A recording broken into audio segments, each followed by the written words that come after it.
Assalamualaikum warahmatullahi wabarakatuh. Bismillahirrahmanirrahim. Alhamdulillahi rabbil alamin.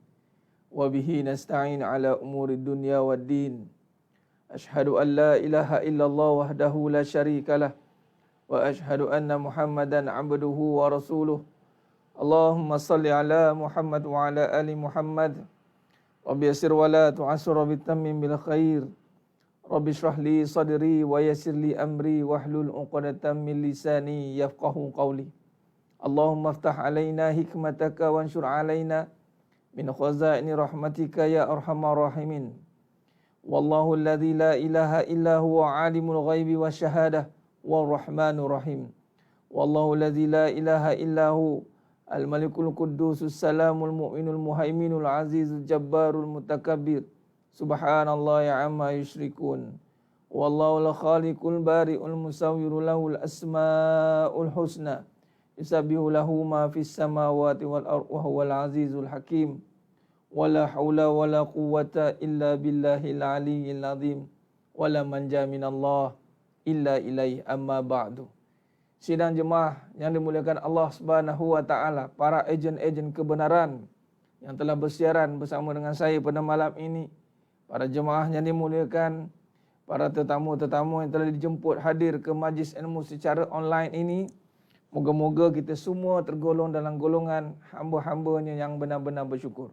Amin ya rabbal alamin. Alhamdulillah, alhamdulillah, summa alhamdulillah ala kulli ni'mah.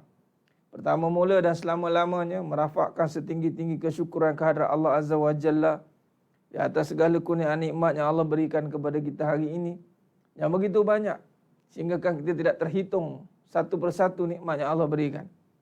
Moga-moga dengan nikmat yang Allah berikan ini membuatkan kita semakin lama semakin dekat kepada Allah SWT, semakin lama semakin berazam untuk melakukan segala perintah dan suruhan Allah SWT, dan menyebabkan hari ini kita semakin nak bersungguh-sungguh berazam untuk meningkatkan ketakwaan, meningkatkan segala kekurangan-kekurangan yang ada pada diri ini. Alhamdulillah, bertemu lagi kita pada malam yang penuh barakah ini dalam siri pengajian online dalam syarahan Lisanul Haq, kalang-kalang kebenaran. Alhamdulillah, terima kasih yang telah bersiaran dengan saya pada malam ini. Ahlan wa sahlan wa marhaban bikum kepada yang baru menyertai mengikuti pengajian atau kajian hakikat kehidupan dan Lisanul Haq ini, dan tahniah dan syabas kepada yang terus istiqamah sehingga ke hari ini dalam menuntut ilmu ini.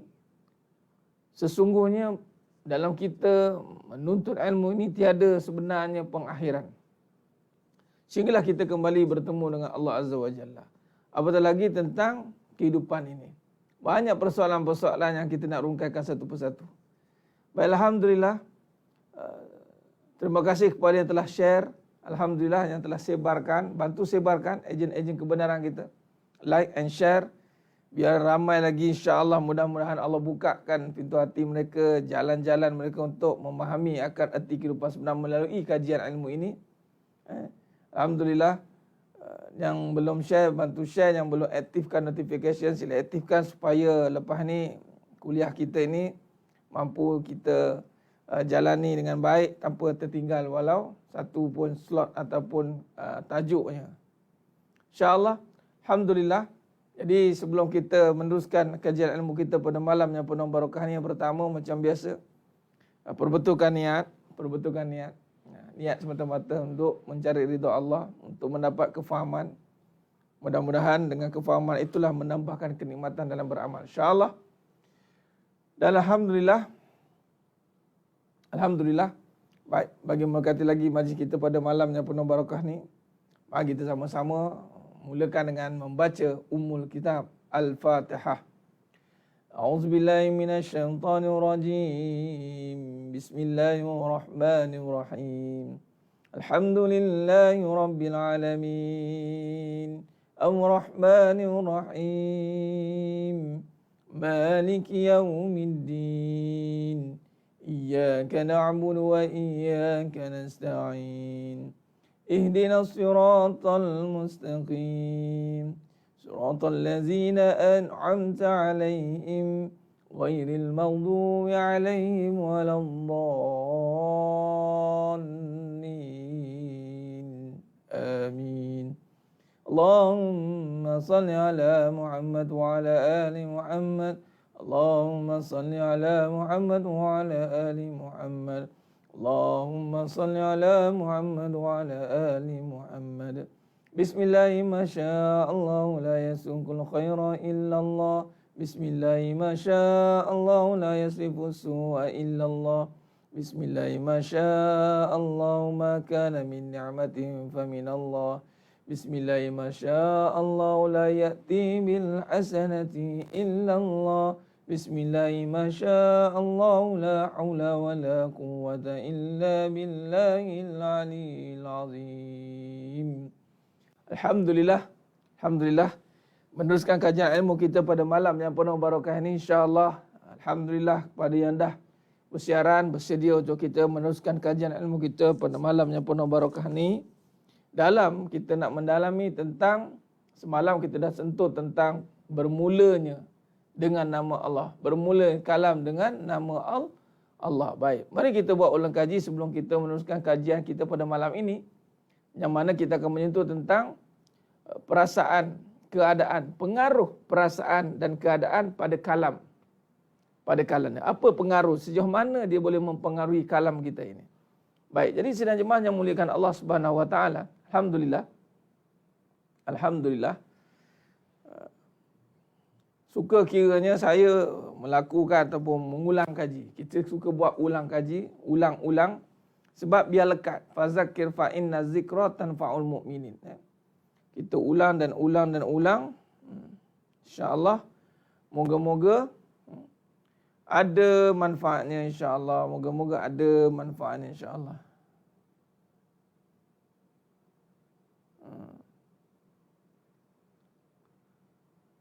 Ya, Puan Anissa Hamai.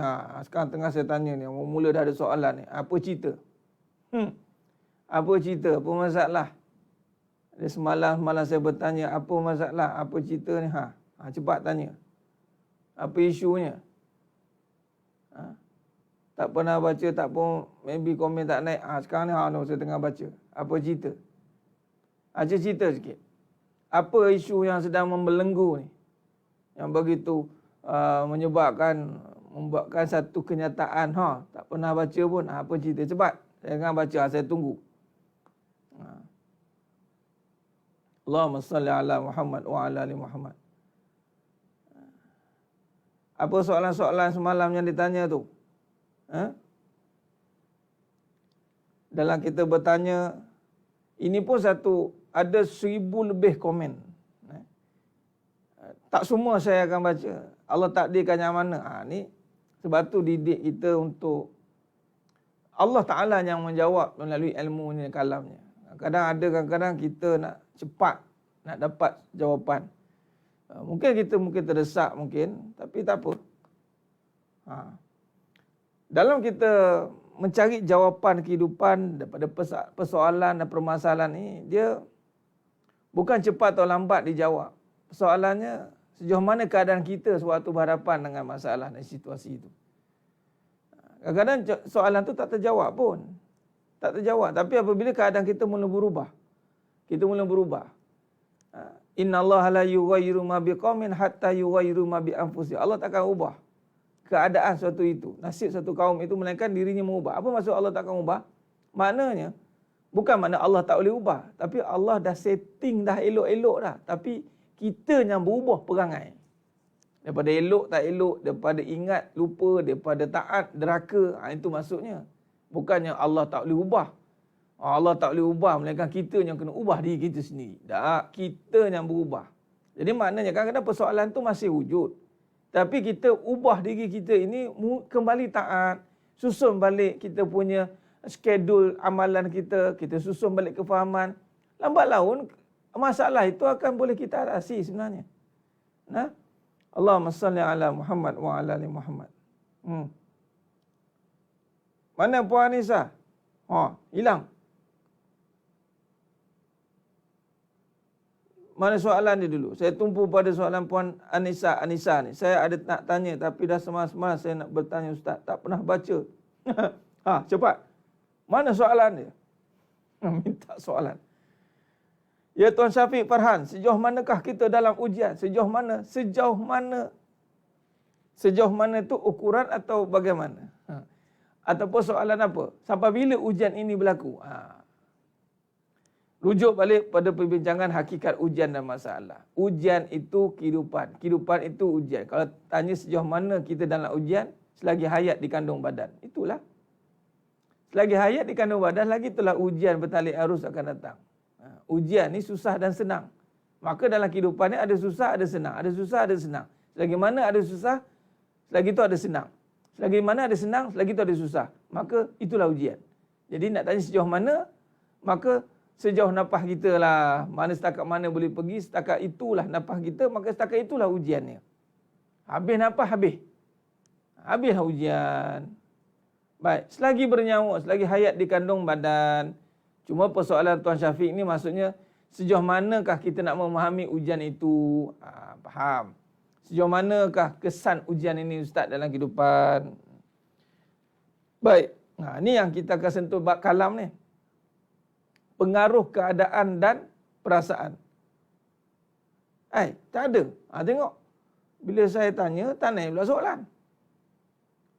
Saya ulang kali ketiga. Puan Anissa, tu bawa keluar. Oh, tu dia.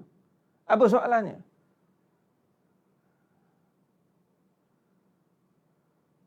Ustaz, saya seorang perantau dan saya baru berhijrah tapi saya bekerja malam dari pukul 1 sampai 11. Jadi, sedih, tak ada masa nak beribadah. Solat pun nak solat awal waktu tapi tak boleh sebab kena selesaikan kerja dulu. Kita masak ke kantin.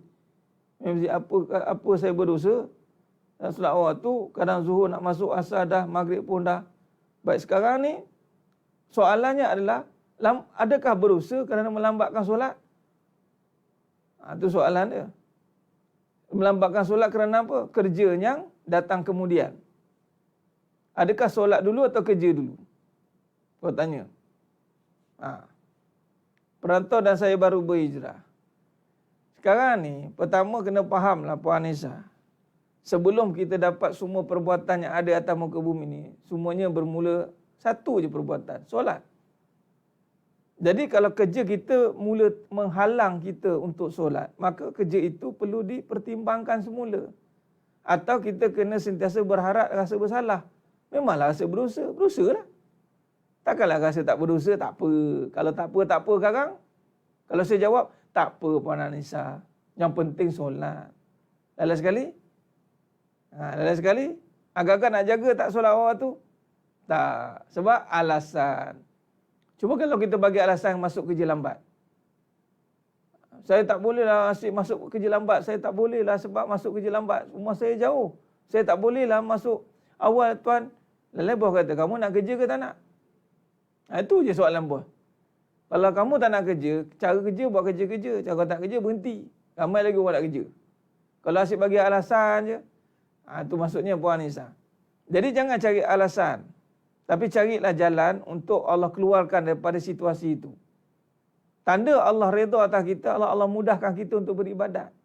Jadi yang pertama betul itu rasa bersalah. Masalahnya lah kerja ni menyebabkan tak boleh solat awal waktu. Jadi doalah ke Allah. Ya Allah, bantu aku untuk solat awal waktu ya Allah. Aku tahu kerja aku ini mengganggu aku untuk solat. Aku tahu tuntutan nak cari duit. Tapi sebenarnya duit ni datang pada engkau rezeki. Tolong aku. Kena merayulah ke Allah sungguh-sungguh. Tak ada alasan sebenarnya. Cuma dalam dipanggil fikih ni, adalah dia panggil uzur syar'iyah. Dia panggil musyaqqah yang menghalang. Tetapi kalau dah sepanjang jadikan kerja itu sebagai halangan, kerja yang menghalang kita untuk solat, maka adakah berbaloi kita bekerja untuk apa? Itu soalannya. Maka mulakanlah kita berfikir dan merenung. Ya Allah, aku nak kerja yang tidak mengganggu ibadat. Sampai bila aku nak kerja macam ni? Macam tu. Kena muzakarah, kena musyawarah, kena muhasabah. Semua bahasa keluar. Sebab solat itu adalah tiang agama. Solat tu imanuddin. Tak ada dah. Jangan cari alasan untuk kita menidakkan ataupun mengiyakan perbuatan kita. Tak apa lambat solat. Jangan. Sedangkan itu yang utama. Cari jalan. Cari jalan. Cari jalan, tu je. Sampai tahap sekiranya kita yakin dengan Allah total, kerja ni siapa menghalang kita solat, berhenti. Sampai tahap macam tu pun boleh. Itulah dia. Allahumma salli. Dia betulkanlah niat kehidupan itu. Sebab tu belajar, tengok betulkan kehidupan. Nampak? Tak boleh.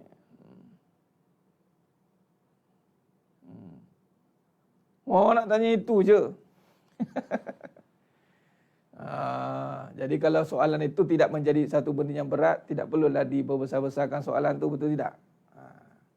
Maknanya soalan tu besarlah sebenarnya, bukan itu je. Dia mengganggu semua kehidupan. Betul tak Puan Nisa? Kenapa soalan yang tiba-tiba saya jawab, nak tahu itu je. Tapi bila tak jawab, jadi satu keresahan. Sebab persoalan tu soalan besar. Solat. Macam mana hidup sampai sekarang tak boleh nak solat awal waktu? Soalan ni tu. Apa alasan kita?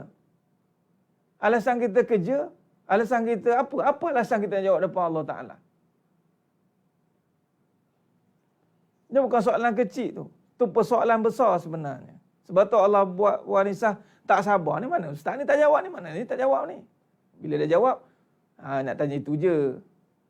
Baik tak tanya. Patutnya, ya Allah.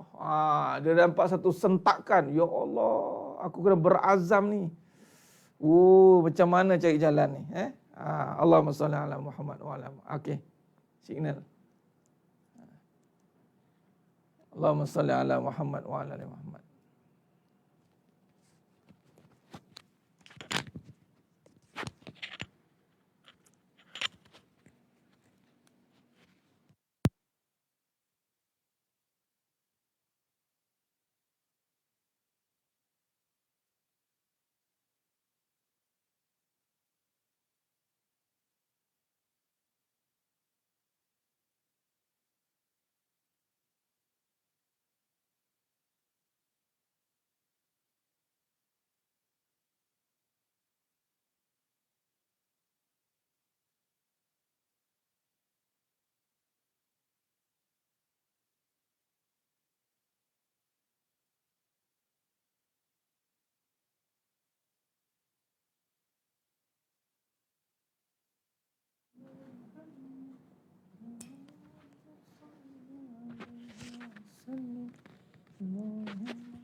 Allahumma salli ala Muhammad wa ala ali Muhammad. Baik.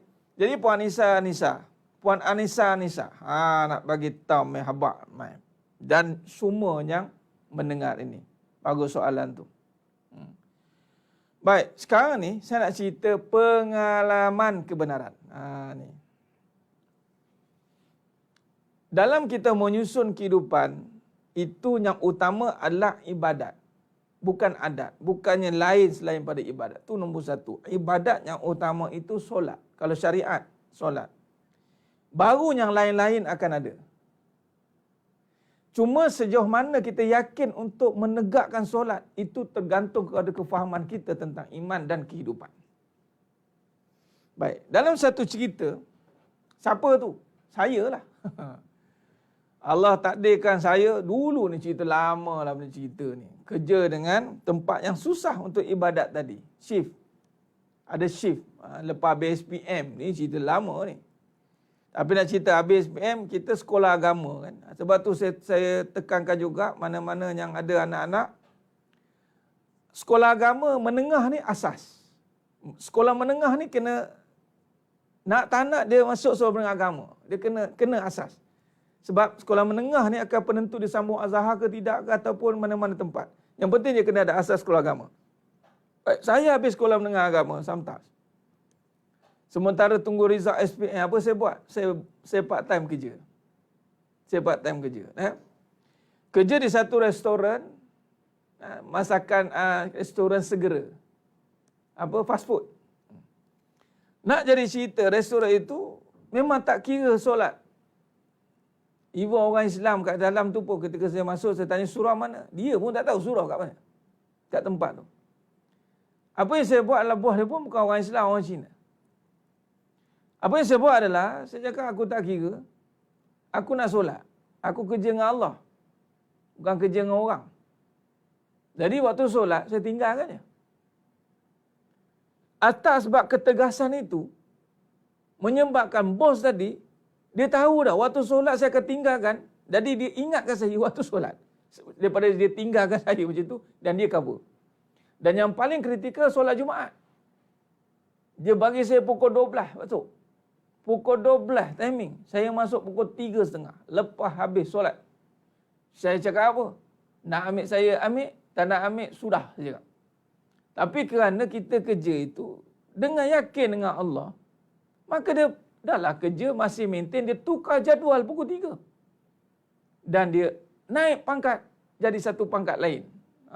Yang kerja. Nampak Allah angkat. Dan sebenarnya kita punya, bila yakin kita pada Allah, Allah buat kita jadi pekerja yang berkualiti. Atas yakin kita je.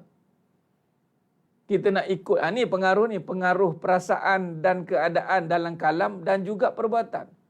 Jadi sekarang ni, bila kita dididik dengan asas yang betul, lambat kita tak boleh. Sebab kita memang ditrain untuk solat awal waktu. Apa-apa kerja yang mengganggu memang kau tinggalkan je. Macam tu lah. Sampai sekarang. Akhirnya Allah kata, nah kau pergi himat dengan masjid, ceramah. Habis cerita. Tak ada siapa pun ganggu nak solat awal waktu. Alhamdulillah. Syukur pada Allah SWT. Antara sebab saya nak berniaga daripada habis belajar, niaga sampai sekarang. Sebab satulah, tak nak ada orang ganggu ibadat. Saya tak nak. Nak biar kita bebas. Kan macam tadilah tuan, payah nak beribadat Puan Nisa kan. Tempat kerja saya ni payah sangat untuk beribadat. Dah tu kita sekarang ni sembah siapa? Kadang-kadang dah satu peringkat kita kena tegas dalam bab ni. Kita kena sampai bila? Kita kena ada ketegasan dalam menentukan kehidupan kita. Jangan biar kesusahan menentukan kita. Kita yang kena kontrol kesusahan. Nampak? Allahumma salli ala Muhammad wa ala ali Muhammad. Yakinlah pada rezeki. Allah yang bagi rezeki. Bukan kerja, bukan bos yang bagi. Cuma kita ni, di sini ada kaitan ni. Di sinilah ujian untuk kita membina kehidupan kerana ada pengaruh perasaan dan keadaan, dan lalu kalam-kalam yang batil akan meluncur keluar. Laju je keluar. Disebabkan pengaruh perasaan dan keadaan ini, maka dia akan membentuk kalam-kalam yang batil. Apakah pengaruh kepada perasaan dan keadaan? Dia akan membentuk kalam-kalam yang batil. Apatah lagi melibatkan soal keimanan. Tu contoh, kalau kau kerja nanti solat awal waktu, kau kena buang kerja nanti. Kau kena buang kerja, kau nak dapat duit kat mana? Rezeki siapa? Putuslah kau, payahlah rezeki. Mula macam-macam perspektif akan datang.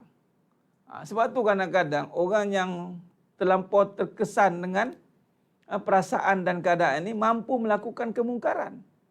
Nampak? Baik, mulai hari ini semua yang menonton pada malam ni, niatkan walaupun anda bekerja makan gaji, bekerja yang ada gaji tetap atau bekerja dengan sesiapa ataupun berniaga sendiri, niatkan kita bekerja dengan Allah. Nombor 1. Baik. Bekerja dengan Allah. Ya Puan Amirah Khairuddin, seorang isteri nikmat jadi rumah, tak ada siapa nak ganggu ibadat. Nah, itu sebenarnya itu.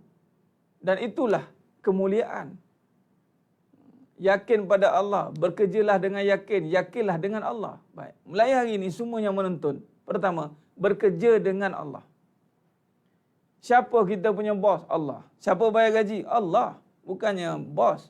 Bos tu bayar gaji melalui je Allah yang bayar. Tak percaya, cuba tengok. Kalau gaji kita tak berkat, tengok duit pergi mana.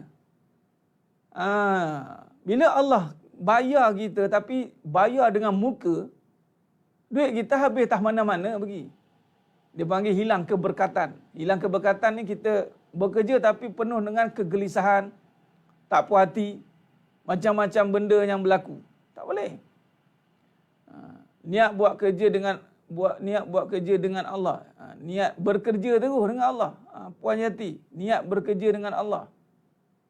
Ya Tuan Syafiq Farhan. Lepas pada ni keluar siapa-siapa pun, suri rumah ke, tak suri rumah ke, semua bekerja dengan Allah. Dan kerja ni bukannya melibatkan gaji. Kerja ni melibatkan amalan. Kaitkan yang kedua, bekerja adalah untuk menghasilkan amalan. Amalan menghasilkan ganjaran pahala. Bukannya bekerja untuk dapatkan hasil gaji. Kalau gaji, samalah kita dengan orang yang bukan Islam, orang kafir, kerja pun nak gaji juga. Apa beza dia dengan kita? Bezanya kita nak amalan pada gaji kita. Kalau kita ada gaji tapi tiada amalan, apa guna ada gaji? Tak ada guna. Nampak? Jadi sekarang ni, kita bekerja, masuk bekerja itu adalah amalan. Okay? Sekarang ni, mari kita tengok. Saya nak cerita sikit tentang keadaan ni dulu. Bagus Puan Anissa, nampak? Pada anda punya soalan ni melarat-larat dia punya jawapan. Tak apa, bagus. Baik, sekarang ni masa.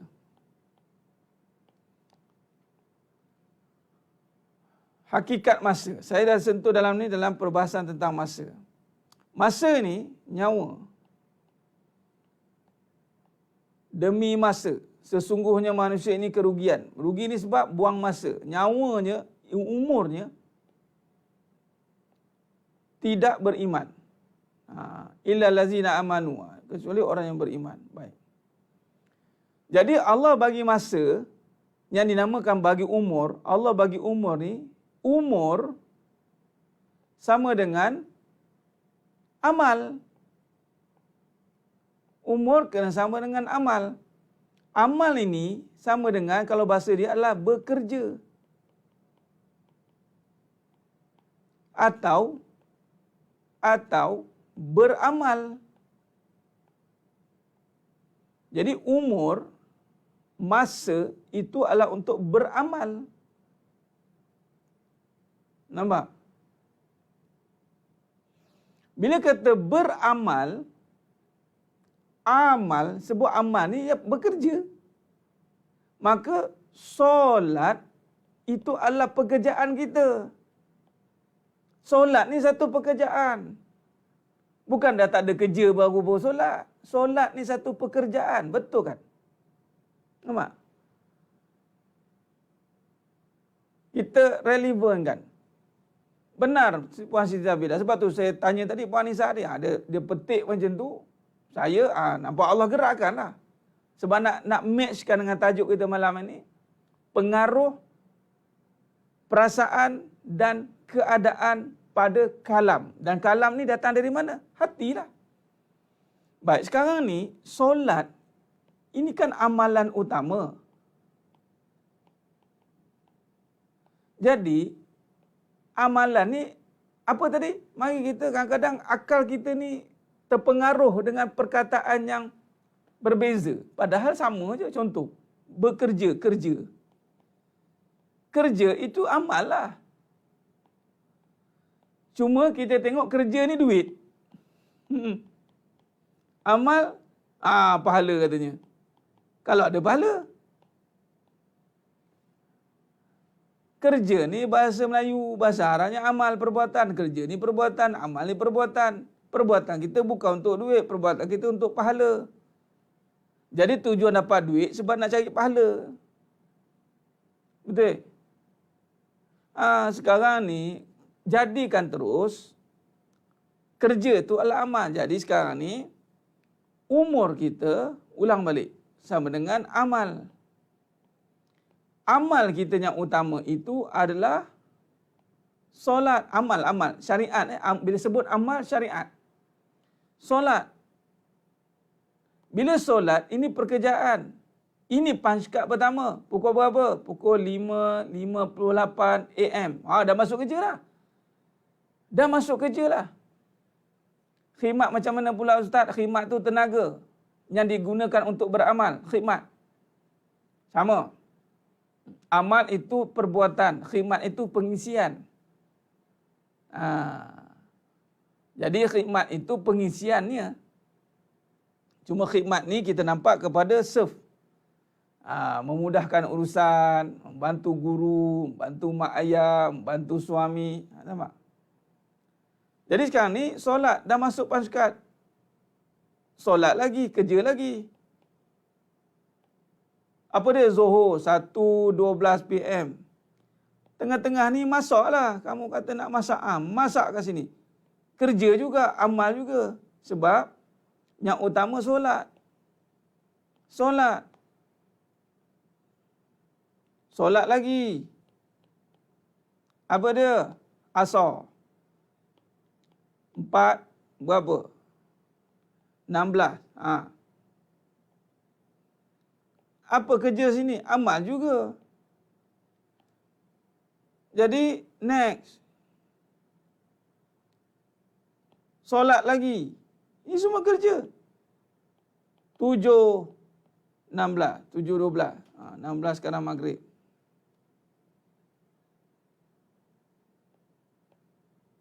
Ini semua amal. Amal khidmat. Amal khidmat. Dan Isyak 8:25. Kuliah. Duduklah dengar kuliah pula. Amal lah juga. Duk keras kat pejabat, tetap balik-balik tu bukan beramal namanya. Nampak? Kenapa tak nampak solat tu satu pekerjaan? Kenapa tak nampak solat tu satu usaha? Dan akhirnya semua ini akan dapat gaji. Siapa bayar gaji? Allah bayar gaji. Allah bagi gaji 2. Yang pertama pahala, yang kedua duit Allah bagi. Dua-dua ni hasil gaji kita, ganjaran. Gaji itu adalah ganjaran. Ganjarannya berbentuk pahala, ganjarannya berbentuk duit. Nak pakai, nak uruskan dunia tu, nyenduk pakai duit tu. Bayarlah, dapat pahala. Pahala yang tanpa gaji pun dah dapat dah. Gaji yang nak diganti, yang nak disalurkan, akhir jadi pahala balik. Jadi janganlah pisahkan. Jangan pisahkan solat dengan kerja. Jangan pisahkan. Kerana solat itu adalah pekerjaan kita. Kalau orang lelaki, masjid. Tambah pula solat di masjid. Kerana di masjid itu punca rezeki kita. Nah, punca rezeki kita. Jadi sekarang ni jangan anggap solat itu solat nanti bila dah free baru solat. Jangan. Macam tu tak dapat gaji. Tak dapat gaji. Macam mana nak dapat gaji kalau kita tak bekerja? Betul tidak? Bagaimana nak dapat gaji? Gaji ni Allah lah bagi. Macam mana? Orang boleh bagi duit saja. Ingat, duit yang tak ada pahala hanya sia-sia saja. Ingat, duit yang tiada padanya pahala hanya sia-sia. Sia-sia. Bukan saja sia-sia, bertukar jadi derita. Maknanya, kalau sekadar dapat duit tapi tak ada pahala pada duit itu, untuk apa? Allah tak redha. Jangan pisahkan dia. Dia menjadi satu perkara yang pasti. Nampak? Masjid punca rezeki. Sebab apa masjid punca rezeki? Kerana punca ni nisbah kepada tak habis-habis. Jadi rezeki ini nisbah kepada asma Allah. Razzaq. Jadi bila sebut punca rezeki itu Allah. Razzaq, tak habis-habis. Mesti ada syariat dia yang nak kita jaga. Mestilah berada di rumah Allah. Kerana berkaitan tentang rezeki. Jadi rumah Allah ini adalah punca rezeki kita. Macam kita nak bekerja kalau duit, punca pendapatan pergi kerja kan. Dapat gaji. Dan dapat rezeki, puncanya di masjid. Fantashiru fil ard. Bertebaranlah kamu ke atas muka bumi. Tapi sebelum tu adalah dirikan solat terlebih dahulu. Itu kaedah dia. Jadi sidang jemaah yang dimuliakan Allah SWT. Jadi sekarang ini itulah dia. Lelaki dia ditekankan tentang punca rezeki ini. Orang perempuan, puncanya adalah dengan mentaati suaminya. Kerana rezeki itu duduk pada yang utama. Allah amanahkan suami untuk membawa rezeki.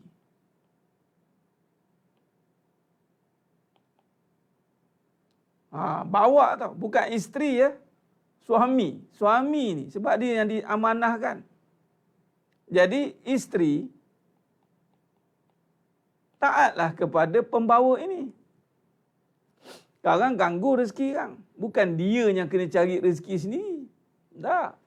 Sebab tu perempuan-perempuan, wanita-wanita yang cuba keluar daripada protokol ini, walaupun dia ada duit sendiri, tapi akhirnya dia tak puas hati juga nanti. Dia tak puas hati dengan suami dia. Kenapa asyik dia je nak kena ni? Jangan. Terlintas dalam hati dia. Nampak? Taat suami. Kenapa taat suami? Kerana dia pembawa rezeki itu. Pembawa rezeki, bukan punca. Punca tetap pada masjid. Masjid punca rezeki. Suami pembawa rezeki itu setelah dia ke masjid sepatutnya. Habis Ustaz, kalau dia tak pergi masjid, berat lah sikit. Bukan berat sikit, berat banyak. Bukan berat sikit-sikitnya, berat banyak. Nampak?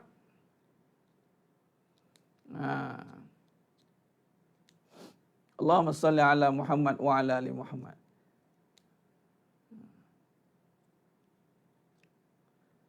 Kalau yang belum kahwin Ustaz, taatlah mak ayah.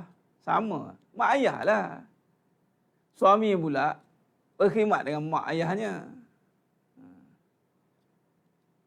Benar, itulah hasil daripada kerja seorang isteri yang mentaati suami, maka melimpah ruahlah rezeki.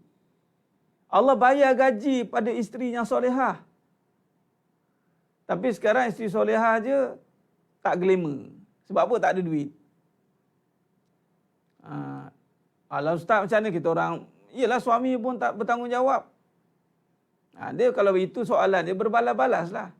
Sampai bila selesai masalah? Kalau masih menuding jari, dah suami tanggungjawab, saya pun, dia mula menjawab-jawab habis, tak ada jumpa lah. Dah? Allahumma salli ala Muhammad wa ala ali Muhammad.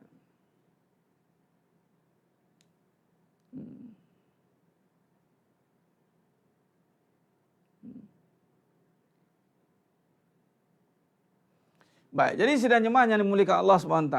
Nampak? Jadi, di sini persoalan Puan Anissa tadi, dan semualah, kita kena faham, jangan sampai, yang pertama, perasaan nafsu. Yang kedua, keadaan mengganggu keyakinan.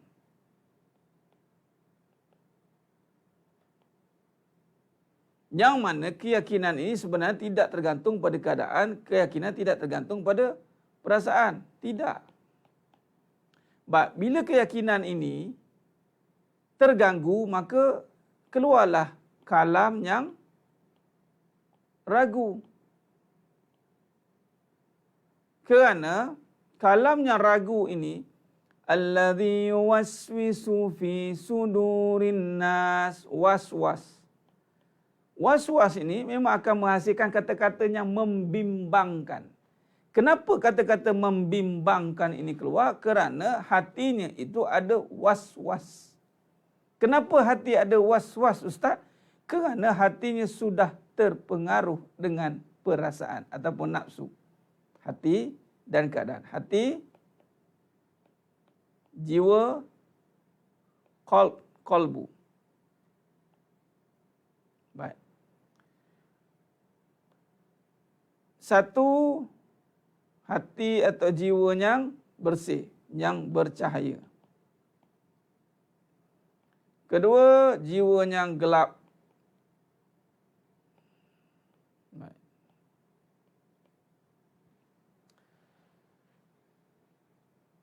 Hasil daripada dua ni, yang gelap ini kerana dia sudah terkesan dengan perasaan. yakni nafsu dan keadaan. Maka daripada dua insiden ini, dua situasi ini, maka keluarlah situasi was-was. Ini dah tak ada ni, jiwa dia pergi sebelah ni. Jiwa yang gelap kerana dipengaruhi oleh perasaan, dipengaruhi oleh keadaan dan kebendaan. Maka was-was. Was-was ini akan membentuk kalam yang meragukan ataupun batil. Contoh, saya buat ya. Contoh. Baik. Tadi apa? Ambil lagi kes Puan Nisa. Nampak? Kali ni saya tumpu je Puan Nisa. Habis tadi.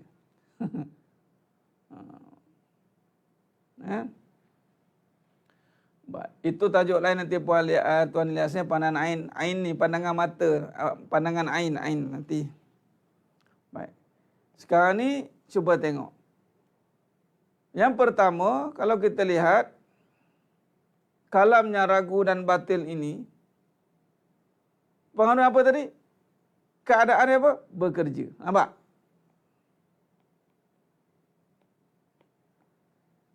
Ini keadaan ni.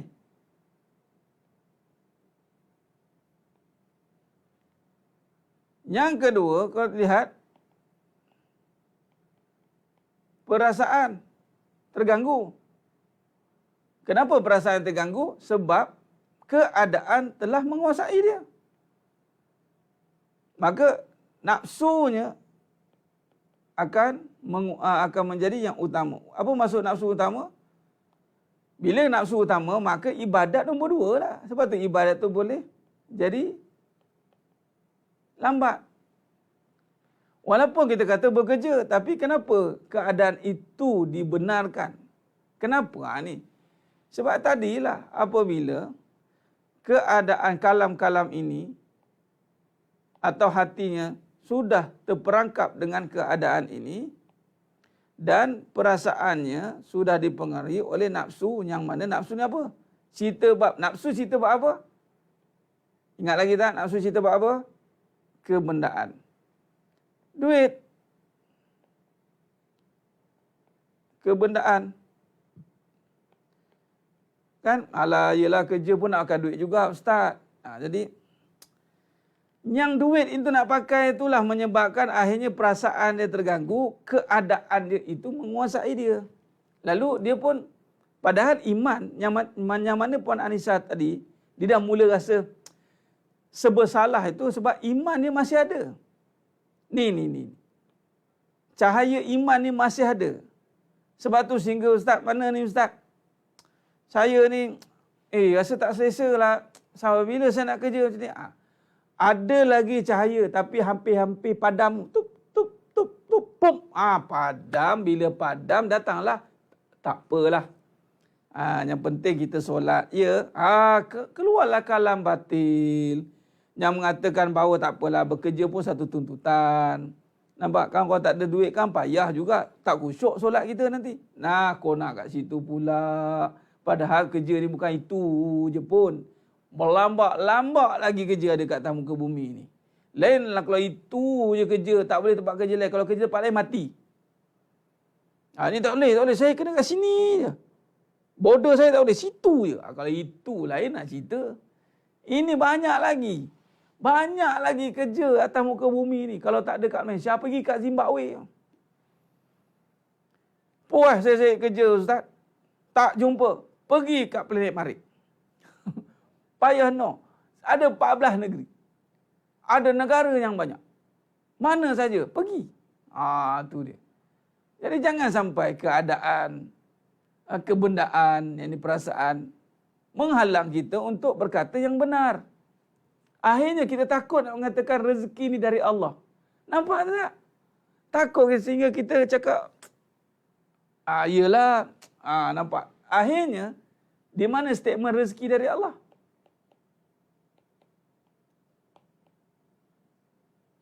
Macam mana kita nak menyatakan statement benar ni, rezeki daripada Allah?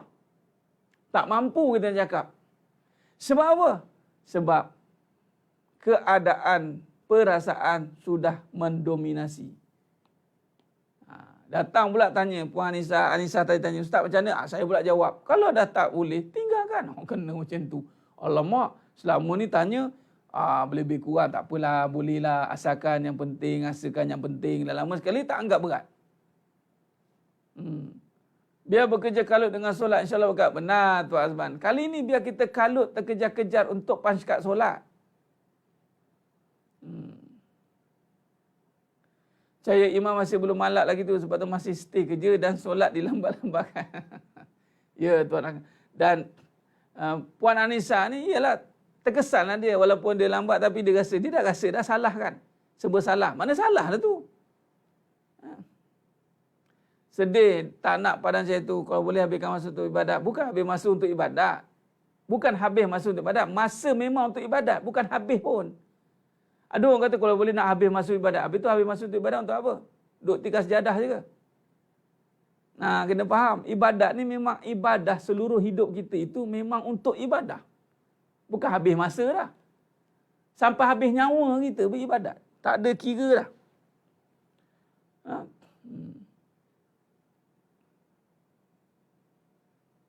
Nampak? Memang tak lereh langsung di situ. Rezeki ada di mana saya percaya. Bukan percaya, saya tahu. Belum percaya, malah jauh lagi pada yakin. Semua orang tahu rezeki ada di mana-mana. Tapi kenapa tak nak ke mana-mana? Dah tahu ada rezeki di mana-mana, pergilah ke mana-mana. Tak agak-agak melanggar syariat, berhenti. Cari tempat lain. Langgar syariat, berhenti. Cari tempat lain. Berhenti lagi. Berapa banyak berhenti? Saya cari kerja yang tidak mengganggu saya ibadat. Tak jumpa. Cari sampai jumpa. Agak-agak tak jumpa, kita buat pekerjaan sendiri. Kita wujudkan peluang pekerjaan. Jadi usahawan. Habis cerita. Payah saya cari pekerjaan. Kerja semua mengganggu ibadat. Tak apa, biar saya jadi majikan. Siapa nak kerja dengan saya takkan ganggu ibadat anda semua. Luar biasa. Dia pula jadi majikan. Dah naik darjat. Allah bagi job melimpah-limpah kat dia. Cuba cari, tak jumpa. Semua kerja je, ikut suka. Ikut apa? Sale, target. Tunggang langgang kawan ni kadang-kadang tu betul. Sebab tu majikan kena ada ilmu. Ni ilmu cari duit, dia majikan. Minta maaf cakap je lah. Bukan dia bayar gaji saya pun. Kalau dia bayar pun kena cakap juga. Janganlah kita kadang-kadang menyusahkan pekerja untuk beribadat. Dia tak tahu berkat itu tergantung pada ibadat. Allahu Akbar. Rezeki ada di mana-mana. Jadi pergilah ke mana-mana pun. Tak dapat di sini, kat sini. Tak dapat kat sini, kat sini. Tak dapat kat sini, kat sini. Tak dapat kat A dekat B. Kat B kat C. Kat C kat D. Kat D kat E. Sebab tu orang beriman, tiada istilah putus asa, tiada istilah dia berhenti bekerja. Berhenti bekerja maksudnya, tak boleh kat A, bekerja kat B. Tak boleh bekerja kat B, bekerja kat C. Tak boleh kat C, pergi kat D.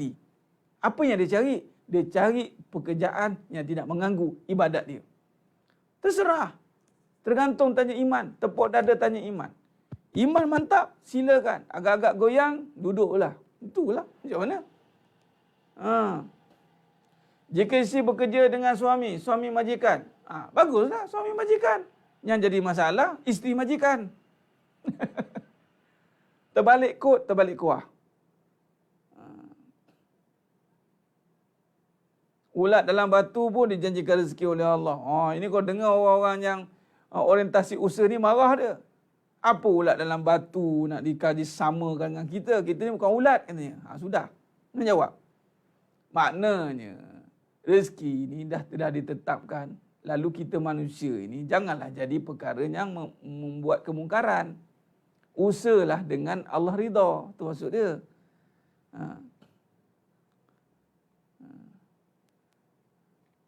Berkongsi rezeki. Samalah tu. Boleh.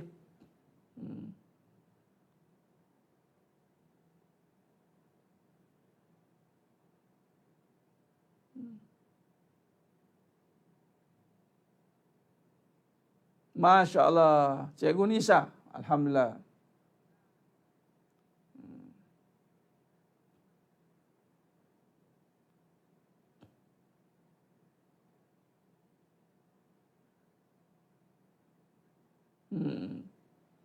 Benar. Dalam pengajian kita adalah untuk menghilangkan keraguan. Bukannya masih ada keraguan. Kalau mengaji tidak hilang keraguan, itu bukan pengajian namanya. Itu sembang. Itu sekadar pengetahuan, bukan pengajian. Pengajian ini nak hilangkan keraguan.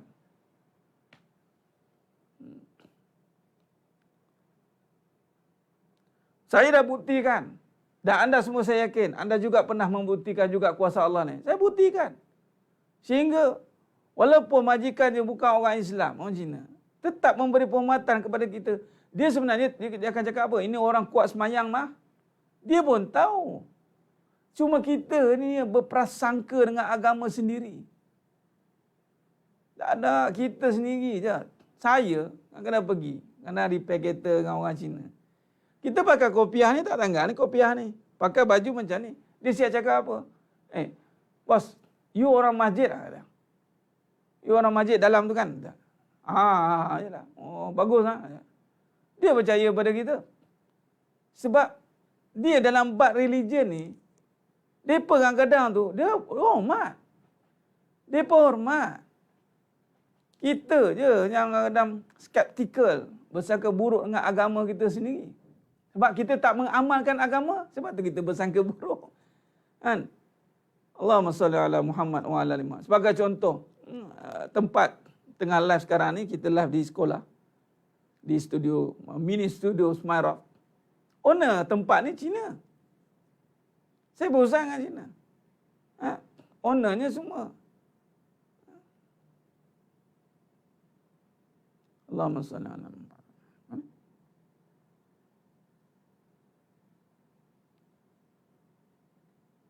Okey.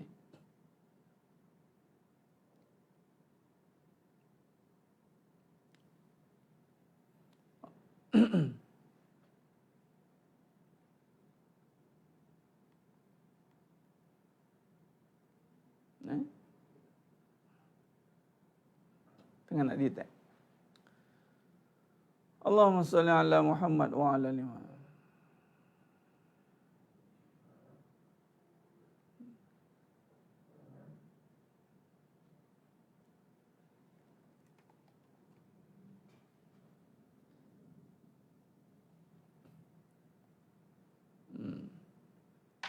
Baik. Sebab itu kita sendiri, kalau kita pengamal agama, kalau kita yang menjaga, kitalah yang bertanggungjawab menjaga. Ni berbalik tadi, owner tadi Cina. Bila Cina, iyalah dari segi nak sustain tempat ni. Orang tanya, berapa Ustaz sewa tempat ni? Tak banyak, sikit je, 10,000 sebulan untuk bangunan. Kena buat gedebuk adalah belah-belah ribu. Dia boleh percaya cakap, percaya dengan orang. Saya cakap, saya buat religion agama. Saya cakap. Dan dia percaya dengan agama cakap, I percaya dengan you punya religion. Nampak tak? Dia percaya. Kita kadang-kadang je skeptikal kadang-kadang. Itu je. Allahumma salli ala Muhammad wa ala ali Muhammad. Dia tengok kita. Okay. Alhamdulillah. Dia tengok kita macam mana perwatakan kita, penampilan kita, macam mana kita punya kesungguhan kita. Dan Allah nak tengok itu. Baik, ini kalam batil. Berbalik tadi, cerita tadi. Pengaruh keadaan dan perasaan akan mengganggu hati dia. Mana dia? Maka akan keluarlah kalam-kalam yang meragukan.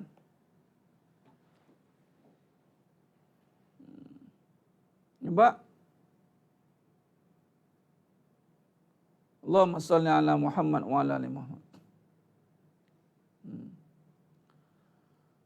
Amin, amin.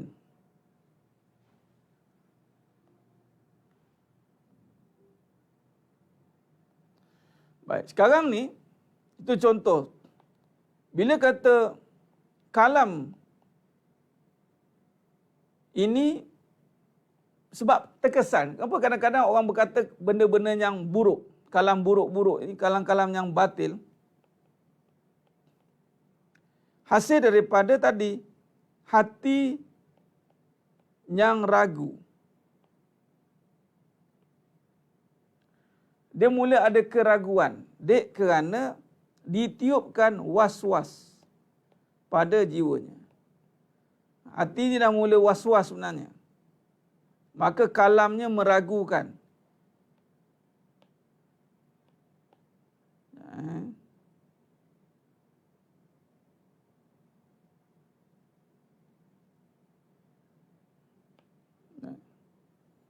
Hati yang was-was, saya susun balik ya. Maka was-was kerana apa? Kerana pengaruh keadaan, kerana pengaruh kebendaan. Sebab tu bahaya benda-benda macam ni. Yang mana terhasillah kalam penuh dengan keraguan.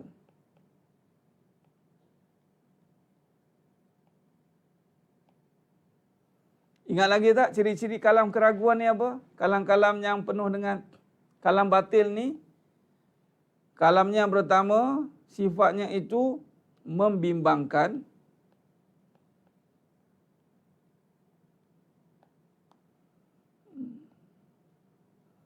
Kedua, kalamnya menyesatkan.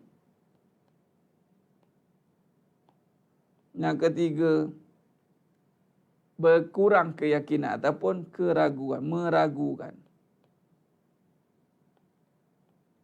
Membimbangkan ni gelisahlah. Menyesatkan, meragukan. Baik, contoh apa yang kita ambil contoh tadi, Puan Anissa tadi, isunya adalah bekerja. Ini contoh tadi. Rezeki. Baik. Bila bekerja atau berniaga. Baik.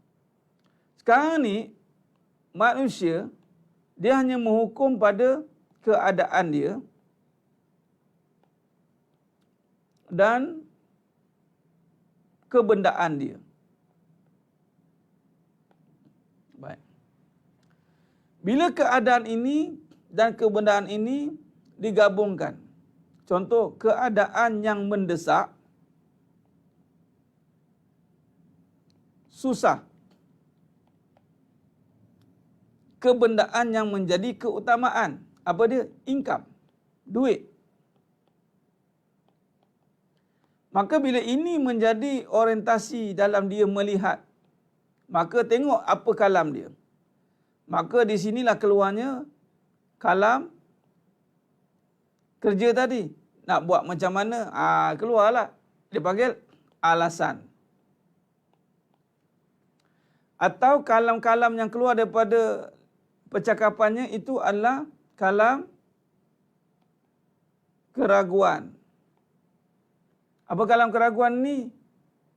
Dia bimbang. Dia bimbang lah. Tak yakin, ragu. Sekarang kalau berhenti, macam mana ni? Macam mana ni? Perkataan kalam-kalam dia tidak membawa hasil untuk menambah keyakinan. Yang lagi bahaya, kesesatan. Mengajar pula perkara yang menyesatkan. Tak apa, darurat, jamak takyah je, Allah tahu. Dia cakap macam tu. Tak apa. Dia mula mengambil sambil lewa, tak apa. Atau mula campur aduk berlaku antara dosa dan pahala.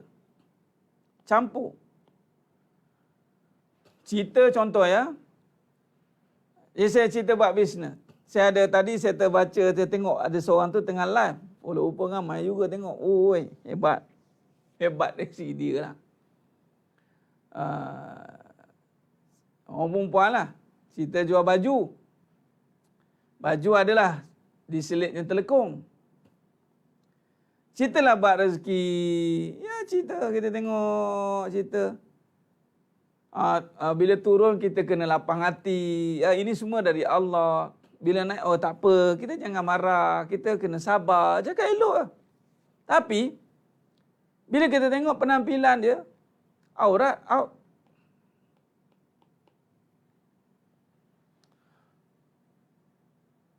Maknanya apa?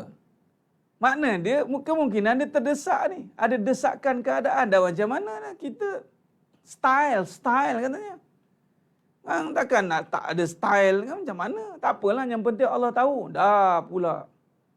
Yang penting niat baik, yang penting saya sedekah. Katanya. Yang penting saya tak jahat dengan orang. Yang penting kita tak kacau orang. Nampak? Keadaan dia mendesak, kebendaan itu menjadi keutamaan. Walaupun sebutnya itu tentang rezeki. Alasan, keraguan, banyak. Campur aduk, dia akan jadi campur aduk. Dia jadi campur aduk. Pakai suar, pakai ni, Allah Akbar. Itu benda-benda asas ya, basic ya. Aurat ni, basic ni. Bukanlah kita nak menghukum, tapi ini asas. Macam contoh, kalau katalah yang tak jaga aurat ni, nak mengaji agama. Mengaji agama pula dengan orang yang buka aurat juga. Agak-agak orang yang buka aurat ni nak tak mengaji dengan agama dengan orang buka aurat? Mestilah tak nak. Dia mesti cari orang yang dia pandai atas bawah. Ini tutup aurat ni. Kat situ pun dia pun boleh tahu nak memilih, menjaga penampilan. Pertamalah kita je, orang yang beragama Islam. Bila kita beragama Islam, kita sedang diperhatikan oleh Allah. Tidaklah menjadi alasan sepatutnya. Matlamat menghalalkan cara, itu dia. Nampak? Allahumma salli ala Muhammad. Aurat banyak tak jaga. Sebab itu, dosa aurat ni dosa berat. Sebab apa aurat ni berat?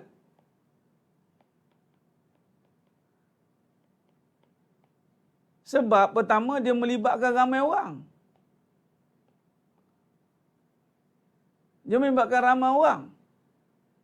Bukan dia seorang. Kalau kena 1,000 orang follower tengok, 1,000 lah.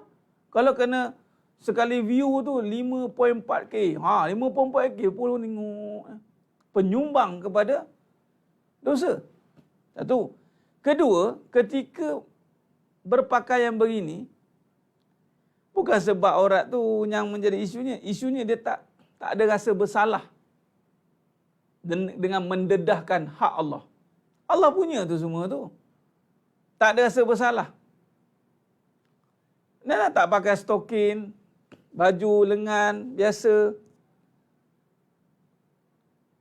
Allah tak terasanya. Dan badan tu bukannya manusia punya. Badan tu milik Allah. Apa nak terasanya?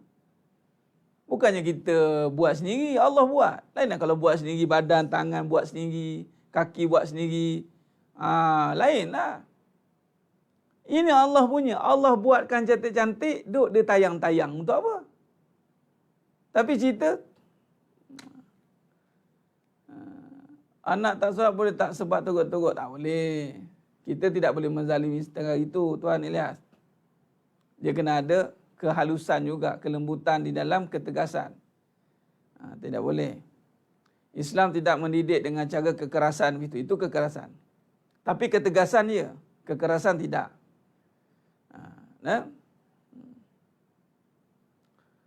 Mulut tak jaga, bukan mulut tak jaga. Tengah cerita bak lisan ni, Puan Bunga Lawa apa mulut tak jaganya, ya Allah. Dah terang-terang cerita tentang bak lisan ni, memang kena jaga mulut lah. Kalau tak jaga mulut, maka hancurlah. Malahkan Bunga Lawang petik tentang tak jaga mulut. Nampak ni? Aurat ni syariat. Mulut ini hakikat. Dua-dua ni kena sama naik. Mulut syariat pun kena jaga, hakikat kena jaga. Hakikat ni berbicara soal iman. Kalau tak jaga mulut, mana tak jaga iman. Kalau tak jaga syariat, aurat mana tak jaga syariat. Ni tak jaga Islam. Tak jaga Islam pun tak boleh, tak jaga iman pun tak boleh. Dua-dua kena jaga. 100% di sini, 100% di sini. Kalau dah jaga aurat cantik, jagalah iman pula. Kalau dah jaga iman cantik, jagalah aurat pula. So, 100.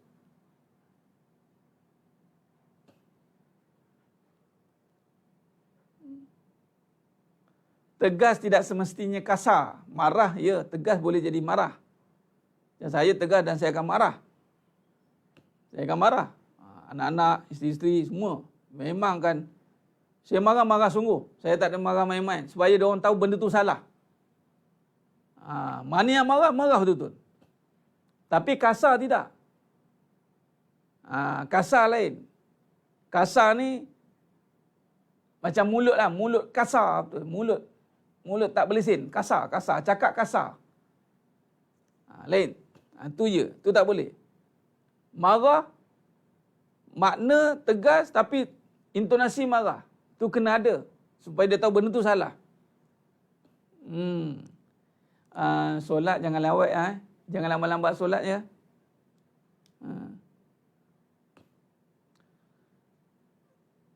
Kalau baca iman tak berarti kalau kita kata nak mufarakah lah. Kalau boleh tegur lah. Itu maksud dia. Tak sah solatnya, tak sah dipanggil jemaahnya.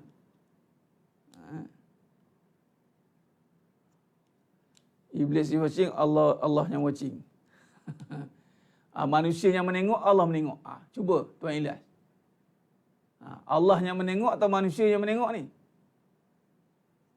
Dah tentulah sifat Allah pada manusia yang sedang melihat. Ini Allah hakikatnya, syariatnya manusia. Samalah iblis pun melihatnya iblis dengan sifat Allah Maha melihat. Dia tak ada atau-atau dia. Dia tak ada atau-atau Tuan lihat. Mata ni buta, melihat kita bukan kerana mata, melihat kita kerana Allah punya sifat pada mata. Sifat mata pada sifat melihat pada mata, bukan sifat mata. Sifat melihat pada mata. Jadi yang melihat ni siapa? Allah lah sifat dia. Jadi bila sifat Allah yang Maha melihat, jagalah mata. Sifat Allah yang bagi mendengar, jagalah telinga. Sifat Allah yang bagi iblis melihat, bukan iblis yang melihat. Tapi sebutlah iblis melihat. Dan Allah melihat. Dan maksudnya dan. Sifat Allah kan. Tidak bolehlah dipisahkan. Makhluk tidak boleh berpisah dengan Khalik. Tidak boleh.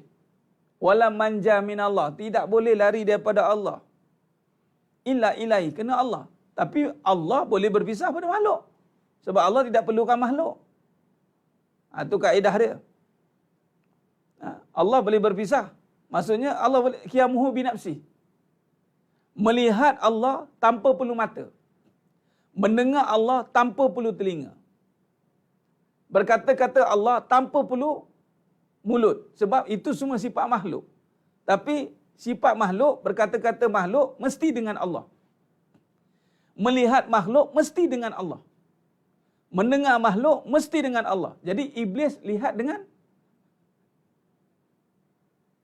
Allah lah.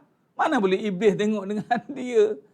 Sebab tu jangan takut dengan iblis, takutlah dengan Allah, berlindunglah dengan Allah. A'udzubillahi minasyaitonirrajim.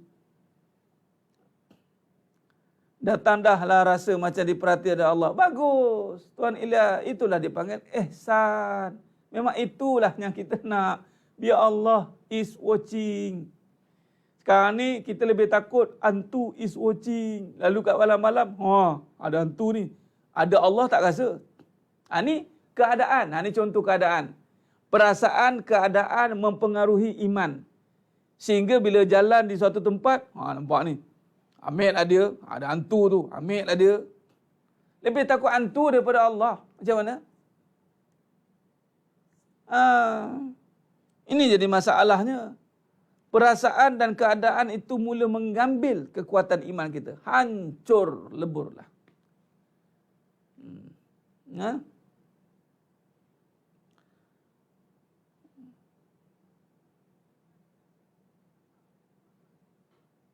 Marah tegas tanpa kasar. Kasar ni dengan marah pergi tampar ni tu kasar lah tu. Kasar ni tindakan. Marah dengan kata kesat itu kasar. Tapi kalau marah dengan tegasnya, contoh, solat. Kenapa tak faham-faham ni? Contoh. Nyawak ni tak faham-faham lagi. Kenapa? Tahu tak benda ni salah? Benda menduakan Allah, jangan buat main. Tunggu sikit. intonasi, kata-kata masih sama. Macam Allah kata, ulaikal an'am balhum adol. Jangan jadi binatang, faham? Macam tu. Kalau kasar, tak guna, teruk, tangan naik, baling, itu kasar. Orang panggil main kasar, nampak? Main kasar, nampak? Itu namanya. Tapi kalau tegas tak, kalau tegas kita punch ke? Sampai bila nak berubah? Degil sangat ni. Kenapa? Apa yang menghalang nak berubah ni? Dia tinggi, kita tinggi lagi. Dia tinggi, kita tinggi lagi pada dia. Itu kaedah dia. Sepatutnya. Contoh anak-anak mana? Ni tengok TV. Jangan sampai habis campak TV tu apa tahu. Nak? Tak nak pergi solat cepat. Sekarang. Okey. Itu orang dulu-dulunya style. Nampak, bukan pergi marah-marah, memberontak. Itu dah nafsu. Itu dah lepas geram. Tak boleh. Allahumma salli ala Muhammad wa ala ali Muhammad. Ya. Khalid Al-Walid radhiyallahu an tegas. Umar Khattab radhiyallahu an tegas. Sayyidina Ali bin Abi Talib pun tegas. Dia tak ada cerita lain. Kalau keluar ni, nak pancung ke apa? Nah, itu je. Masuk. Rasulullah SAW je yang mengimbangi keadaan. Sebab Rasulullah SAW memiliki semua sifat yang syumul. Nampak?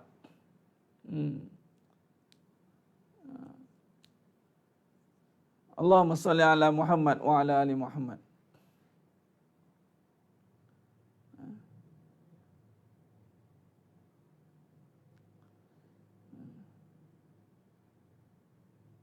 Sebab itu Ustaz, macam mana nak tegur suami bila dengan anak tiri lewat solat dia tinggi-tinggi. Bila anak sendiri tak solat, suara lembut. Macam nak kelambu kadang-kadang tak tegur biar 24 jam. Dialah tanggung. Anak tiri, cakaplah ke anak tu, sabar je. Janganlah kita sebagai isteri, kok mana-mana pun, jangan sampai anak itu melihat kedudukan suami itu dipersalahkan. Ni, jangan kita yang buat kalam batil itu. Nampak kita buat.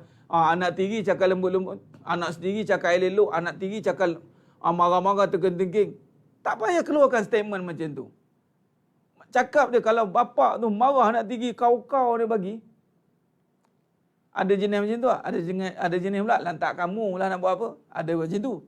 Jenis ni yang jenis marah. Syukurlah. Bagus nak kamu diuji untuk dimarah oleh bapak tiri kamu. Kamu dibesar nanti akan jadi orang yang hebat. Cakap elok lah, tak payah. Yelah kamu nak tiri, yelah kita ni lah siapa kita. Anak dia dibiarkan je. Itu terpengaruh dengan keadaan lah tu.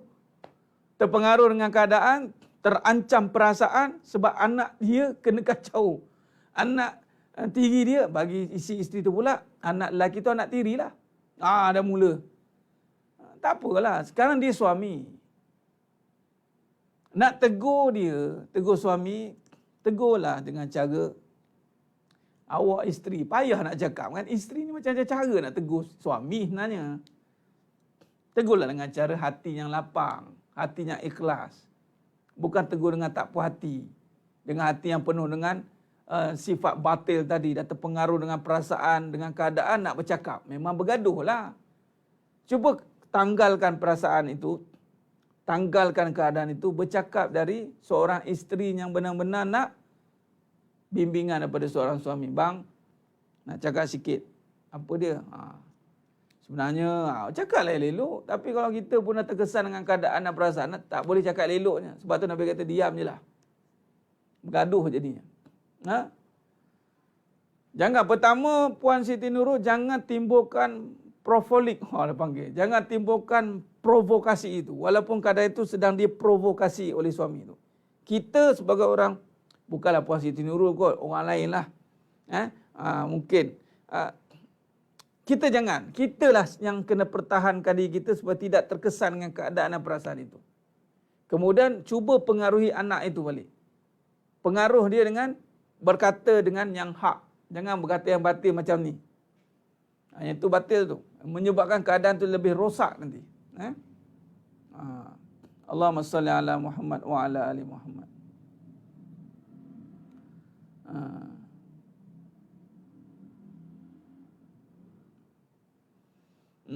Ustaz cerita kisah anak murid Ustaz tu, mak ayah hantar sekolah ni untuk apa? Apa tu? Tak faham.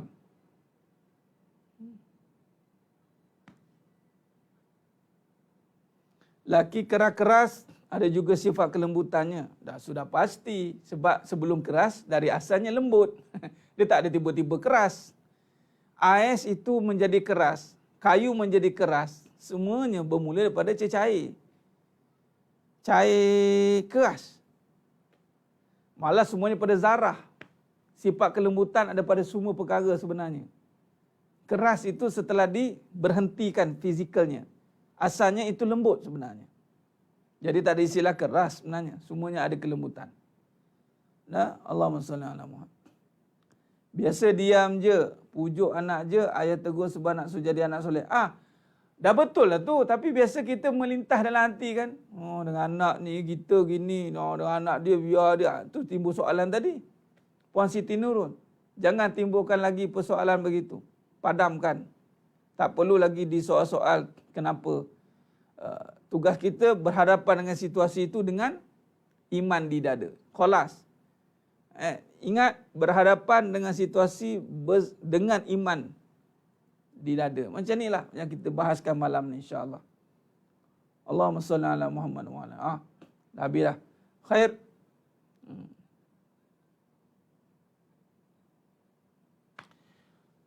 Allahumma salli ala Muhammad wa ala ali Muhammad. Jadi pentingnya kalam ini dalam kita mempertahankan supaya tidak dipengaruhi oleh perasaan dan keadaan.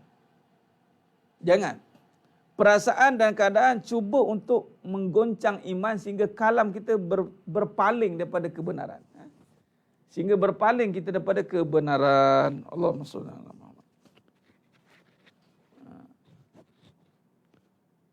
Dari pujuk jadi merajuk bila bercampur emosi. Ya. Allah. Yang kisah nak boleh degil tu Ustaz cakap awak ni. Oh. Bukan murid degil. Saya cerita kat budak-budak, kat pelajar-pelajar ini. Ni datang sekolah ni sebab apa? Sebab mak hantar nak masuk sekolah. Sebab mak tak suka duduk rumah. Kamu duduk rumah ke? Duduk kat rumah ni bermanfaat ke tidak? Jangan buat mak ni membela kita ini tanpa ada apa bermanfaat. Tu saya kaitkan dengan binatang pula. Saya cakap, bela lembu lagi elok pada bela manusia. Bela lembu, satu sampai tahap boleh sembelih. Boleh makan, boleh jual. Bela manusia apa dapat? Saya dengan pelajar-pelajar saya bagi kata-kata macam itulah.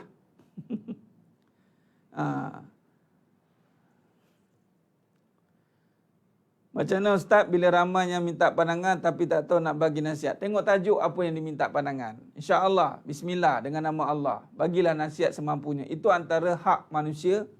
Hak bila orang minta nasihat, bagilah semampunya. Doa insyaAllah. Jadi bacalah setiap itu dengan nama Allah. Asas kepada setiap pandangan, pastikan pandangan itu berasaskan 3. Pertama, kata-kata yang meyakinkan. Kedua, kata-kata yang menenangkan. Ketiga, kata-kata yang memberi panduan. Itu ada 3 kan? Kalang kebenaran.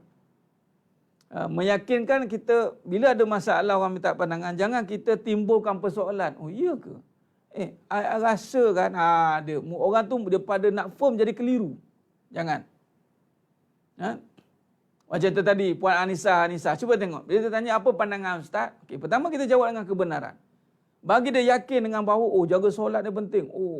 Kerja ni pun, biar dia sampai mendapat keyakinan, mendapat panduan, mendapat satu petunjuk daripada Allah. Begitu. Maka, beri kata-katanya, meyakinkan, bertambah keyakinan.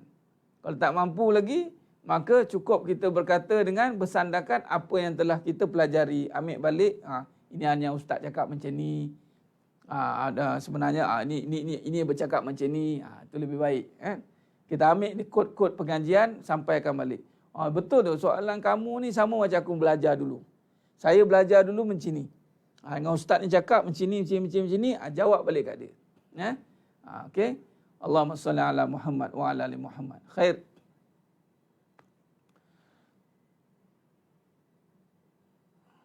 Apa yang saya lalui bila duduk bercerita dengan anak-anak muda yang memberontak, bila kita tegar dalam kelembutan, insya-Allah mereka boleh menerima teguran. Ya. Benar tu Tuan Surah An-Najahiyah. Kami pun pelajar juga. Ya, Puan Fazilah.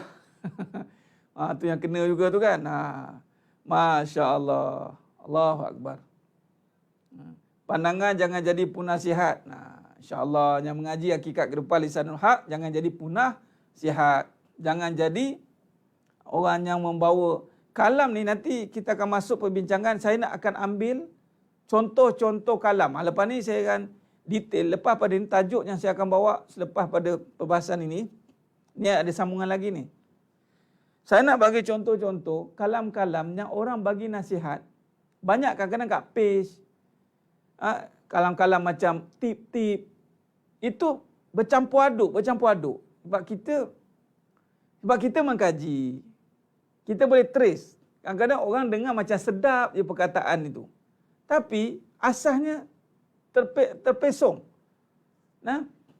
Hati-hati. Nanti saya akan bawakan satu-satu contoh-contoh. Tanpa sedar kalam-kalam itu mengganggu keyakinan. Solat rajin Ustaz tapi tak bertegur sapa dengan adik-beradik. Macam mana adalah teruskan solat. Janganlah. Soalan ni begini. Cuba kita jangan rosakkan amalan yang sedia ada. Contoh, dia ni dah tutup aurat Ustaz tapi dia malas solat. Fokus terus kepada macam mana dia nak rajin solat. Habis cerita. Sebab dia dah tutup aurat tu cantik dah. Tak payah nak kait sebab kita bimbang nanti akan rosak. Last sekali dia tak tutup aurat. Contoh, dia rajin solat. Last sekali dia tak solat kerana dia tak tegur adik-beradik. Kita fokus terus kepada macam mana Ustaz nak buat dia tegur adik-beradik. Habis cerita. Sebab memang bila tak tegur adik-beradik ini, itu silaturahim. Bimbang-bimbang amalan tidak terangkat. Itu saja. Jadi kita kena cari jalan macam mana nak bertegur adik-beradik. Solat. Jangan buat dia menyebabkan amalan itu terhenti. Teruskan. Macam mana Ustaz dia ni mencuri tapi solat. Jangan tanya mencuri tapi solat. Cakaplah macam mana bagi tak nak dia mencuri. Kan senang. Perbaiki solat dia. Baru kita perbetulkan. Contoh macam ni. Dia rajin solat tapi tak nak tegur adik-beradik. Apakah solat yang menyebabkan kita boleh ada kasih sayang? Kita perkembangkan solat. Itu maksud dia. Allahumma salli ala Muhammad wa ala ali Muhammad. Khair. Baik. Benar Ustaz Muhammad. Beri kata-kata hikmah yang hakiki berdasarkan Al-Quran dan As-Sunnah. Khair. Baik. Mantap. InsyaAllah. Allahumma salli ala Muhammad wa ala ali Muhammad. Banyak kata-kata pujangga. Ya benar. Masya Allah. Alhamdulillah Puan Siti Nurul. Ya, itu yang kita nak. Nanti bagi contoh pengajian online 16 bulan ni, nak tahu masanya pengajian, jadual. Ya, Puan Nurul Farina. InsyaAllah besok saya akan upload. Saya akan update kepada semua yang dah menyertai. InsyaAllah kita akan beritahu pukul apa pendaftaran semua. InsyaAllah saya akan upload dekat page ya. Dan di personal saya insyaAllah. Kalam saya berterabur Ustaz, ngaji tak tinggi. Dia bukan soal ngaji tak tinggi, faham tu biar tinggi. Puan Fazilah. InsyaAllah. Bila faham itu tinggi, Allah susun kata-kata indah mengikut kehendaknya. Mantap. InsyaAllah. Bukan sebab ngaji tinggi. Orang dulu-dulu kalau hikmah bukan sebab ngaji tinggi. Tapi kefahamannya itu tinggi. InsyaAllah. Baik. Kita mulakan je dulu. Pergi ziarah adik-beradik. Okey. Baik. InsyaAllah. Cari jalan. InsyaAllah. Ya. Baik. Ada lagi soalan? Saya sementara ni nak bagi soalan sikit. Yelah kadang-kadang kita ni, saya cuba untuk baca. Lepas ni, insyaAllah, memang saya faham. Bila kadang-kadang orang bertanya, dia perlukan jawapan. Saya faham. Tapi itulah, kita cuba. Kita cuba untuk bantu. Ya Puan Mak Rayu. Ya. Nak bertanya buku? Belum lagi. InsyaAllah. Ada, saya bagi tahu. Allahumma salli ala Muhammad wa ala ali Muhammad. Saya ada kawan jemaah tabligh baru-baru ni dia ada ajak keluar 40 hari. Ya Puan Muhammad Rizal. Tapi dalam masa sama saya dalam masalah besar terus dia hina cakap pasal akhlak keluar beramai ikut sunnah Nabi. Tapi kasar main akidah orang, adakah wujud riak macam tu Ustaz sebab dia bangga dengan apa dia buat dalam masa sama? Baik Tuan Muhammad Rizal, dalam kita berhadapan dengan satu situasi, pertama jangan kita menilai situasi. Kita berhadapan dengan situasi, jangan kita menilai situasi ataupun menghukum situasi itu. Dia biar dengan keadaan dia. Maksudnya begini, apakah keadaan orang tu Ustaz? Adakah orang itu menyebabkan begini? Kan tengok pattern-pattern soalan. Pattern-pattern soalan mesti kita pergi kepada apakah keadaan orang kalau dia solat dia tak. Mesti kita akan pergi kepada opponent. Jangan. Dia dengan cara dia maksudnya dia buat begitu, Allah dia tahu kesannya apa. Kita ni, apakah peranan kita di saat berhadapan dengan situasi itu? Itu lebih penting untuk dibahaskan. Bukan kita bahaskan adakah keadaan orang itu ujub riak dengan amalan dia. Wallahu a'lam. Saya tak nak ambil tahu perkara itu sebab kita tak nak menghukum perkara yang kita tidak ada perkara kita itu. Satu, keduanya kita tak tahu isi hati orang macam mana. Cuma saya nak bagi tahu orang yang benar-benar macam tadi saya buat kuliah duha, saya bagi tahu begini. Bila melihat dengan kasih sayang ini, dia melihat dengan Allah, tidak kisah dengan dosa sebenarnya. Apa maksud tak kisah dengan dosa? Sebab Allah Maha Pengampun. Yang Allah kisahnya Allah marah ni, yang sombong dengan dosa. Orang berdosa itu bukan dipandang hina. Tapi yang menyebabkan orang tu hina adalah dia berbangga dengan dosa. Itu baru hina. Malah dia tak kisah pun dengan dosa dia. Macam contoh, Tuan Muhammad Rizal. Orang ajak keluar contoh. Kita ni banyak kekangan, ada masalah. Ya, katalah itu satu dosa bagi dia. Janganlah hina. Mungkin dia ada masalah. Tapi kalau kita pun, nak buat apa nak keluar-keluar ni? Bukannya bagus pun. Itu mengundang penghinaan. Kerana kita mula perasan diri kita lebih baik daripada dia. Sebab orang tu kurus. Kita tak kurus, keluar. Orang tu keluar, kita tak keluar. Lepas tu kita kena cakap, alah bukan betul pun keluar tu. Tengok macam aku tak keluar pun tak apa. Mana kita dah mula buat perbandingan. Bila perbandingan, ana khairuhu minhu. Itu yang hina. Adapun dosa ini, memang melakukan dosa itu hina di sisi agama. Tetapi lebih hina apabila dia tidak rasa berdosa. Hina mutlak dia panggil. Hati-hati. Sebab tu kita melihat dengan kasih sayang. Melihat dengan Allah. Bila melihat dengan Allah, Allah melihat pendosa itu dengan keampunan. Kita melihat orang berdosa, ampunkanlah. Allah tengok kita, Allah tengok, itu namanya tengok dengan keampunan. Kan? Allahu Akbar.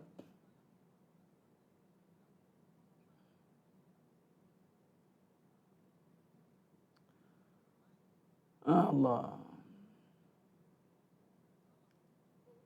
Allahumma salli ala Muhammad wa ala ali Muhammad. Ustaz, macam mana imam nak santuni makmumnya warga emas dan tidak berkembang dari segi pergerakan?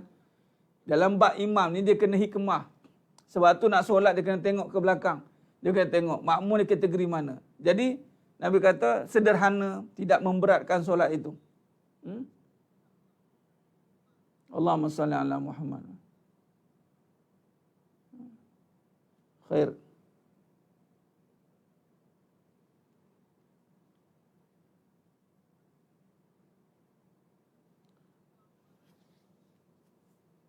Ustaz, anak sekarang bab aurat kalau kita tegur dia ikut trend katanya.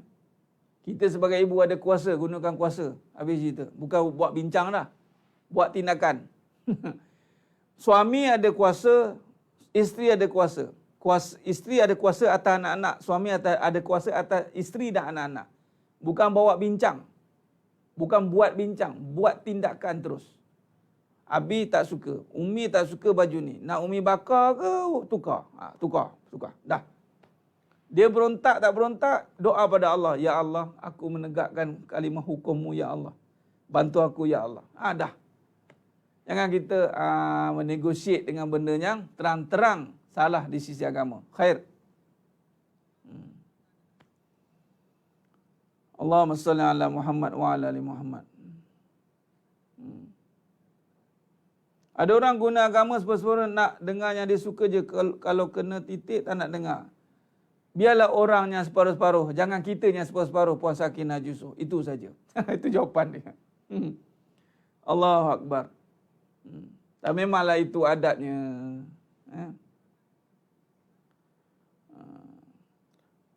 Ya Puan Ummu Arif. Bukan bentuk anak dia kecil. Bentuk isteri pun sama. Tapi isteri dah besar dah, nak bentuk macam mana? Itu namanya tindakan. Anak tu dah kira kecil ke besar. Kecil ke besar, tetap kena bentuk.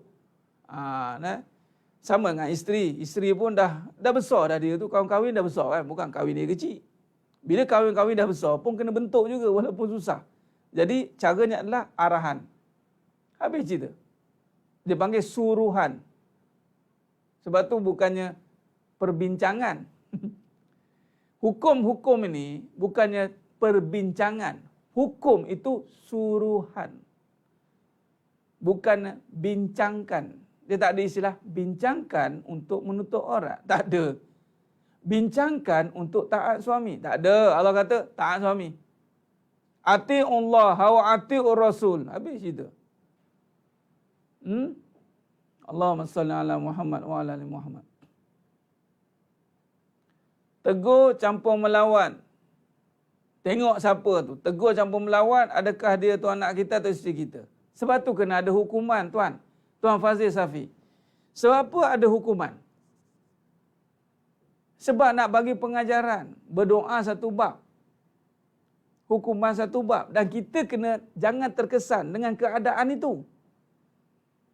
Hukum tetap hukum. Bagi pengajaran. Mungkin kita catu ke, tutup TV ke, apa fasiliti yang ada pada dia. Itu perlu disekat. Perlu dilakukan tindakan itu. Ya?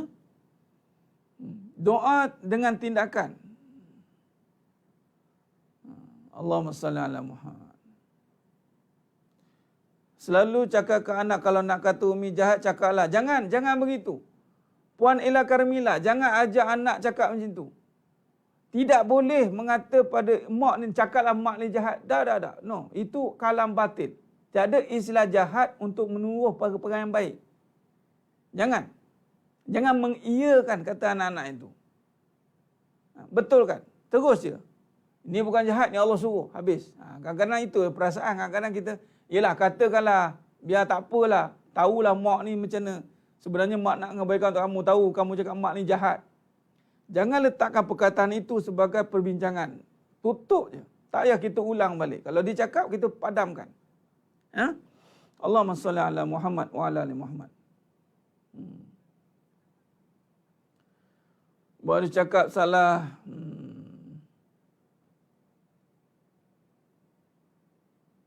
Allah, saya kawan buat dosa, cakap salah nyamuk buat ni.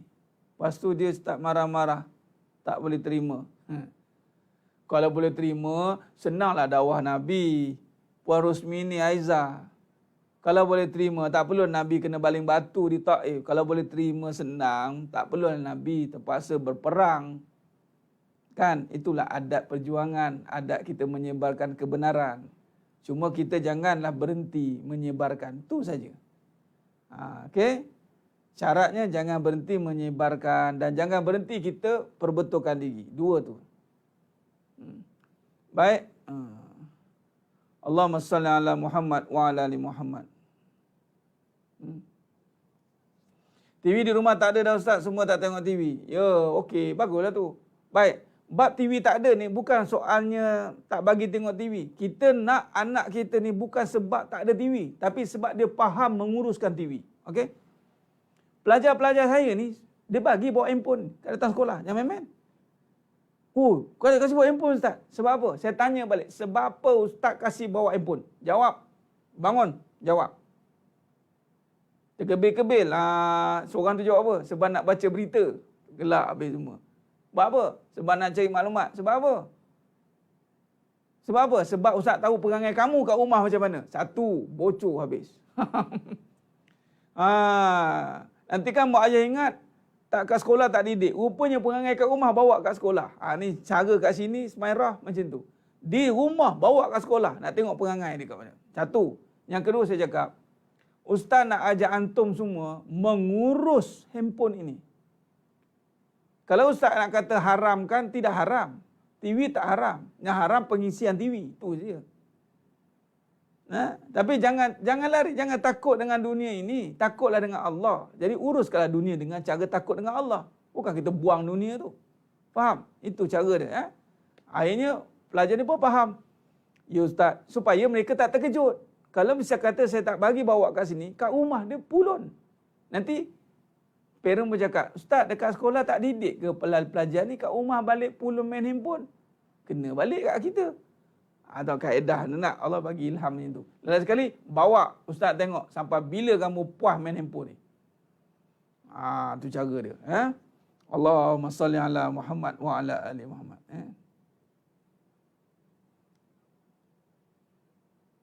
Ada seorang ni dia kata kalau tak kenal Allah, solat pun tak guna, maka dia pun tak solat. Dia mengaji ambil yang isi. Habis ambil isi, ambil yang isi kulitnya, dia bubuh mana? Jadi dia boleh ambil isi tu. Tak kenal Allah, tak solat. Kalau macam tu, tak payah kahwin lah. Tak kahwin, tak payah makan, tak payah buat apa, semua tak kenal. Tak kenal orang, tak payah jumpa. Tak boleh. Itu falsafah yang menyesatkan. Tak kerja. Kenal ke bos? Tak payah kerja. Tanya kat dia, kerja tak? Kerja. Jangan kerja lah. Mana kenal bos? Kenal sangat ke bos? Berhenti. Klien, kalau dia berniaga, orang yang beli barang tu, jangan ambil sebab tak kenal. Jangan ambil duit, pulang balik. Dah kenal baru ambil duit. Cakap kat dia. Boleh? Naik flight, kalau dia bawa naik pergi ke terbang, jangan naik ke terbang tu. Sebab apa? Tak kenal siapa pilot. Pergi kenal dulu pilot tu. Walau itu cara cerita dia jenuh lah. Syarah yang tu cukup. Kang syarah yang lain masuk kelas. Okey. Allahumma salli ala Muhammad. Ustaz, ada ketika saya betul saya tukang jahit, tapi bila ada orang nak upah jahit baju kebaya, kain belah, saya cakap terus, maaf saya tak mau tambah dosa. Itu dia panggil sound direct sebenarnya. Baguslah tu, betul lah tu. Takkan tak subhat nak tolong jahitkan benda yang membuat berdosa. Tukang jahit dengan event planner. Sama ya, hati-hati. Hati-hati jaga. Event planner hati-hati. Tolong buat cutting untuk, ni kehendak klien. Kehendak Allah nak bubuh mana? Allah yang bagi rezeki, bukannya orang. Bagus. Allahumma salli ala Muhammad wa ala ali Muhammad. Ya Ustaz Muhammad, Masya Allah, Kianetika di sana, Alhamdulillah, mengimbau kenangan kita, first ride di sana, InsyaAllah, second ride kita, third ride. Third ride kita akan pergi lagi, ziarah, Masya Allah.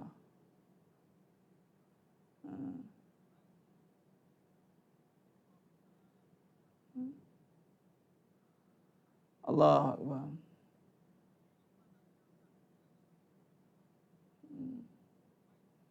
Ustaz nak lepas diri pakai stokin jadi bagi asal kaki berpeluh, tapi kasut boleh pakai pula, macam nak tegur? Macam nak tegur kasut dia pakai? Dia panggil alasan, tak payah tegur. Ini alasannya. Allah Akbar. Alasan, mahu ke tak mahu, tu je.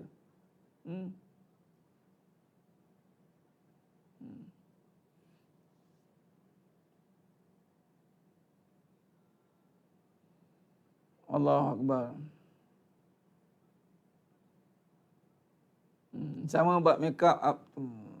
Okey, baik. Mohon kupas sikit. Apa tu? Puan Nas. Okey, baik. Okey. Jadi penutup. Tu dia. Tu dia. Ini tu lah kalau soal jawab. Dapat ke sudah? Tak habis-habis jawapan. Kita sambung soal jawab ini di siri besoknya. Pandangan Ain sikit. Ain. Ya, ini kata Nabi SAW. Ain ni adalah satu pandangan yang ditujukan pada seseorang itu. Dengan pandangan yang bersamanya tujuan. Ada kedengkian, kecemburuan. Dia bukan sihir. Dia pandangan.